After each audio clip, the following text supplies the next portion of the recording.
ako po ay umaamin sa aking maling nagawa. Pinahintulutan ko po ang aking sarili na maging kasangkapan sa pagpapatupad ng isang masamang gawain. I, Roberto R. Bernardo, a resident of Malolos City, Bulacan. My statements hereunder are based on personal knowledge and direct interactions with great risk to my safety and that of my family members.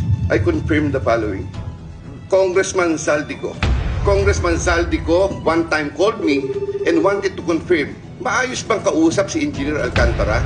Engineer Alcantara then told me that Kong Saldico was asking for a 25% commission, 2% was to be shared equally between Engineer Alcantara and myself. He made deliveries of cash to Congressman Saldico in compliance with his commitment, Senator Chis Escudero. Maynard Ngu is a close friend and campaign contributor of Senator Chis Escudero. I personally submitted a list of projects to Maynard Ngu. I asked, Boss, okay na ba ang 20%? Maynard said, okay. After inclusion of the projects in the GAA, I delivered 20% of approximately 800 million or about 160 million, which was meant for Senator Escudero.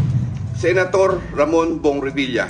Sometime in the year 2024, Senator Revilla and I met where I gave him a list of projects given to me by Engineer Alcantara. Senator Revilla asked for a commitment, which I suggested. Then he approved at 25%. Senator Revilla will appreciate additional contributions for his senatorial re-election bid. Engineer Alcantara collected the 25% commitment, or about 125 million, which was turned over to me and then delivered to Senator Revilla in his house in Cavite.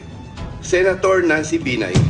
Sometime in the year 2024, Carlin Villa, a staff of trusted confidant of Senator Binay, called me and asked for a commitment which was set at 15% of the total amount of the projects. Engineer Alcantara collected 15% commitment, or about 37 million, which was turned over to me and which I then delivered to Senator Binay at a house in Quezon City.